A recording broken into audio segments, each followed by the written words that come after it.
Hello. Welcome. Gather round.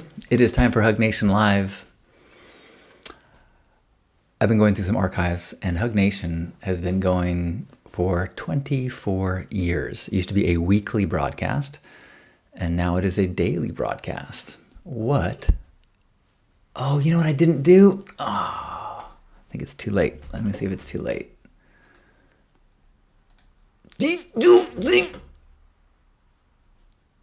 I think it might be too late. Yeah. What you gonna do? I appreciate your patience. It is Sunday. Lots of people sleeping in. Let's see if what I just did worked. I don't know. That's all right.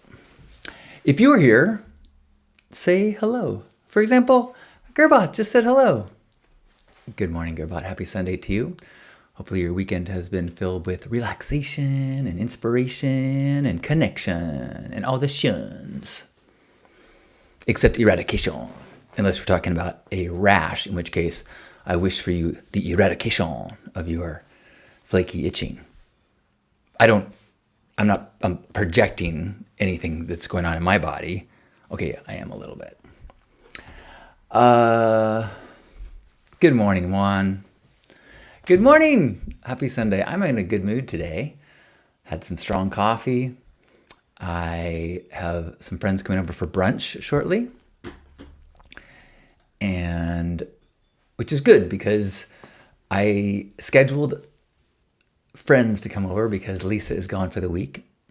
And I'm in this very still novel experience where I'm less happy alone than I am when my partner's around. Which isn't to say I can't be happy, but just the moments that I connect with Lisa each day are usually my highlights of my day. And so it's a significant kind of recalibration of my desires and to-do lists when she's not here. And there's a part of me that really loves that. My mom and I spent some time yesterday, which I will share in one moment, but it was nice to talk to her about missing Lisa. Pierre is grateful for a bike ride to Mulderslot Castle with my love. Perfect weather and amazing gardens. Well, there you go, rubbing my face in it, that you get to hang out with your beloved. No, I'm so happy for you. That makes me happy to hear. Awesome. Thanks, Pierre. Thanks for sharing. I'm grateful for an opportunity yesterday. We had a extra choir practice for the baritones and tenors. We got together at a friend's, one woman in the choir's house, and there was a bunch of kind of lessons and learnings for me. One, it gave me more appreciation for Lisa when she leads, 4 sections of the choir at once. And here we were, just one section, and it wasn't easy. Among us, we were sometimes confused, and we were supportive and helpful, and it was great to sing together, but it made me appreciate her leadership and her clarity about the songs. And it was nice to go with my mom. I just get such a kick of going to choir practice with my mom, especially since she had just come home from a trip where she was visiting someone in hospice, and her goodbye at the end of that trip was the final goodbye. And it was nice to be with my mom and just listen to her kind of talk through some of it. It's an interesting situation where this person, not interesting, that's the wrong word. The topic is interesting to talk about end of life because it's something that everyone will go through, and yet it tends to be a difficult conversation. And this person, who is now in hospice, found out like 2 weeks ago that they had a cancer that was going very quickly. A month ago, they did some big bike ride. They're super athletic. And then pain discovered it's cancer, realized they've got like 2 weeks to live, or 2 weeks before it's going to get really bad. And so they're talking about using the cocktail for assisted suicide in the next week. And, there's so much emotions and feelings around it, but the more I think about it, the more I feel like, man, this is the best case scenario. This person, their spouse, passed within the last year, so they outlived their spouse. They've been healthy in body and mind their entire life, and then at the very end, their body falls apart and they quickly go. Not only that, but they have 2 weeks to say goodbyes, to put their affairs in order, to say the things that they wanted to say, to hear the things. I sent a voice message, a memo to them. They communicated that they didn't have enough bandwidth to talk to everybody, so please communicate with text. So I sent a brief, deep, heartfelt message. And what an awesome last chapter. No lingering dementia, no unknown painful deterioration, and no long period of time where every time you say goodbye to someone it could be the last time. It was like, no, this is it. This is the goodbye, and let's just be with all of that once. I just think sure, it is painful, and there's so much grief, and there's so much sadness, and also what a may I be so blessed to, in my 80s, go from being active and physical and mentally quick to we're out and outlive Lisa. That's another goal. Juan says, are you doing a Love Ambassadors meetup in January? That is so wild. I just wrote that down, that it's about time to put that on the calendar. So I would love to if there's interest. So why don't I say yes, and then we'll plan for it and see what plan arises. Yeah, I would love to do it again. And if you're not familiar, this would be the third year that we do a Love Ambassador meetup, where it's a combination of in-person connection with people who are like you, interested in connecting and spreading gifting and good vibes and practicing this on a deeper level. In the past, we've also had an opportunity to go out to an event, like a Burning Man style event. The Pink Heart has a fundraiser. I don't know when theirs is going to be. And so we have a day of workshops and exercises about communication and connection, and then we dress up and go out at night. So that was one way we did it, but it doesn't have to have the go out at night. So I'll get the momentum going. Thanks for asking, Juan. It's certainly a joy for me to have in-person time with people like you, Juan, and people like you, Kirpat, who are past participants in our Love Ambassador meetup. Anybody else want to share any gratitude? I have another choir-based gratitude. So I used to think that I did not like sing-alongs. But now that I have been practicing in a 4-part harmony choir, I realize I way prefer sing-alongs. I way prefer when everyone is singing the same thing, because it's just so much easier. It's hard to remember to sing the harmony while someone else is singing this, and when you go, oh, while they're going, oh, and it sounds great, but my brain struggles. And so I've been getting better at learning the songs. And the last practice, it was so much more fun because I knew the song so much better and I knew my parts better. And Lisa puts so much time. So there's practice tracks for every part. So there's a whole playlist of the songs where the baritone part is louder. So you can practice knowing what your part is. And at the practice that we had yesterday, we had a practice with the baritones and the tenors. And some of the songs, the baritones and the tenors have the same part, different octaves, but same melody or same harmony. And so we were practicing this one song that on one of the worksheets it said that we were the same. And then we got stuck. And so we were listening to the tenor part.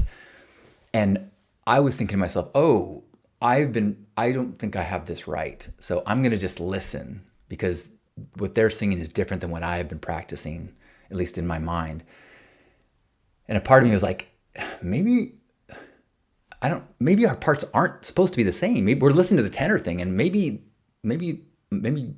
our part is different. Well, but I didn't have the confidence to say so. On the way home with my mom, I play the practice track of the baritones and I was right. And I don't know if I can express or communicate how significant this is because I didn't think I had any awareness of what I was singing or what part I was singing, and it was kind of stressful. But apparently, I do know my part, and not so confidently that I was able to stop the practice and say, actually, I think the baritone part is different. But after practice, I wrote and said, hey guys, I think we were practicing the tenor part and our part is different. They sing harmony in that section and we sing melody, which means like when they go through the gate, we go through the gate. That's not really the song, but it's kind of like that. It's, I'm going through that gate. You're coming with me. I'm going through that gate. Boy, I sing better in practice. Awesome, Gerbot. Hello, High Noon. It says round, round, round we sing. That's like, I would prefer Row, Row, Row Your Boat if everybody just kept singing together. Once we start in the round, it becomes like a brain game for me. Like I'm struggling to like, remember your part, don't get caught up in the other stuff. Just row, row, row, row. It's not fun for me anymore. Anybody else want to share any gratitude? I'm grateful that Asher enjoyed the fireball video I made. And I didn't realize until afterwards that there's probably, Lisa was one who goes, oh my gosh, you got to send it to all these other little boys we know. And I was like, oh, maybe I should like make it more generic because I'm talking to Asher in that video. So I'm like, maybe I'll record a new intro because it would be fun to, I don't think, just because Asher and I have played the fireball game, I think any little kid would pick up on the fact that if I'm dodging fireballs, they're the one that's sending them at me. So I'm grateful for my growing capacity for song. I'm grateful for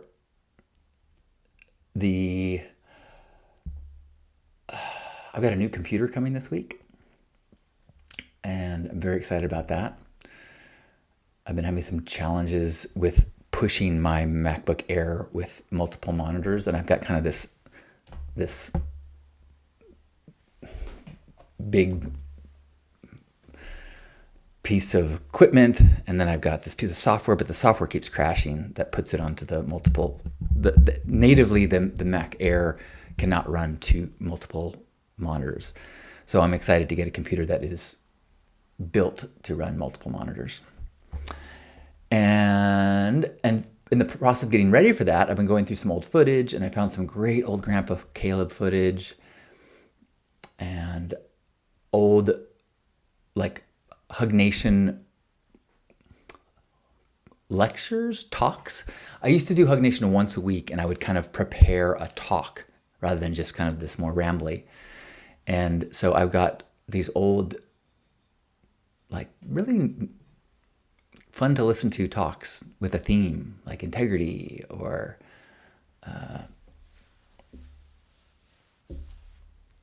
no, I'm drawing a blank. I'll have to listen to more of them. And so I'm releasing those on the new Hug Nation podcast, which I encourage you to subscribe on Spotify or Apple Podcasts. It'll have the Grandpa Caleb archives, the older talks, and the new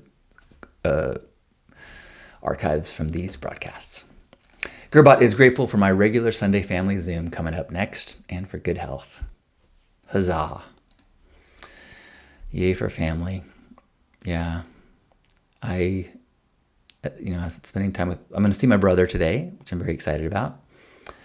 And in talking with my mom and talking about mortality, really, I'm feeling very grateful.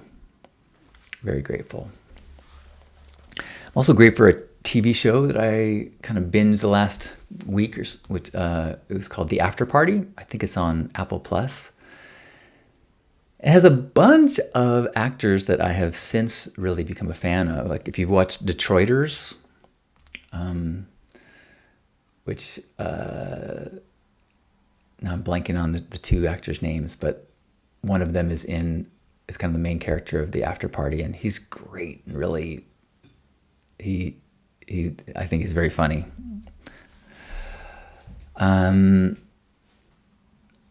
But lots of the people in After Party are great, very great comedic people. Gerbot is also grateful for Cursor, an amazing AI-powered code development environment. It is truly next level. The superpowers it gives me are almost unbelievable. Ooh. It's gonna be a wacky future. I just saw this thing about like the power struck things that OpenAI is proposing building. It's like the number is like even too big for my head to even get my head around. It was like was it $850 billion? Is that what it was?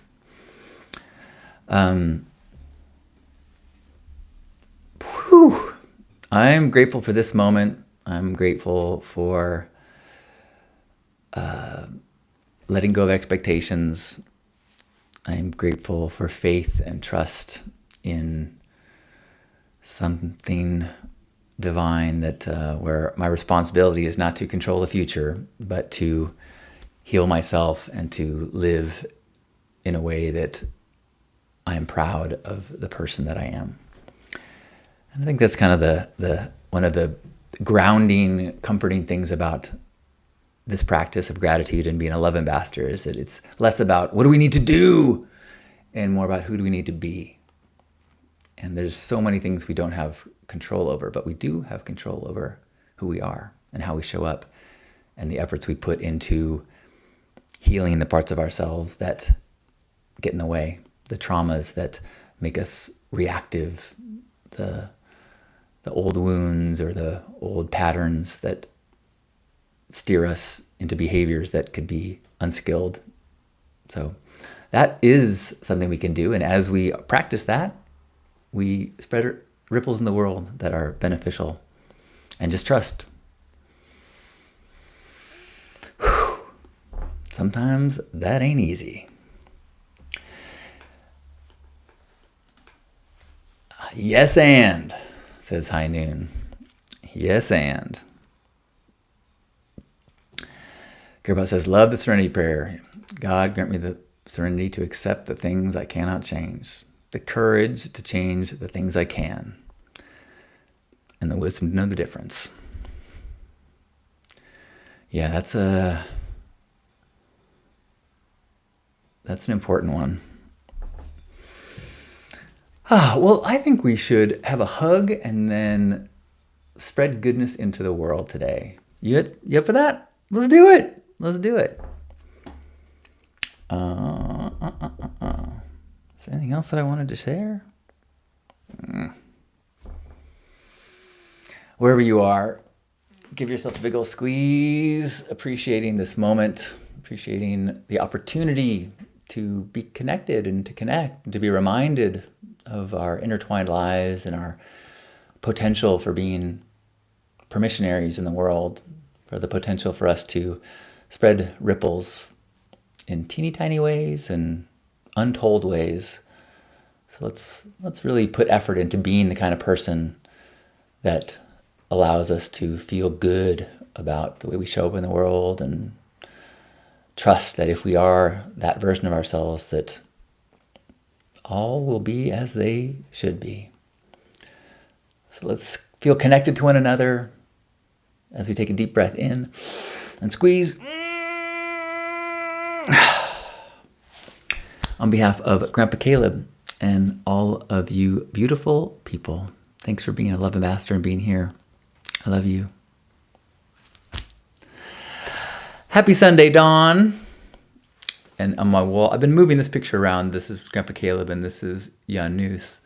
I got a Facebook memories today, like happy 17th friendship anniversary for you and Janus. I was like, Janus passed early this year. So that's part of life, ain't it? Good to see you. I love you. If you are part of the gratitude circles, I am not going to be there at noon because I'm going to have some people over for brunch. But see you next time I see you. Tomorrow, 9 a.m. for me.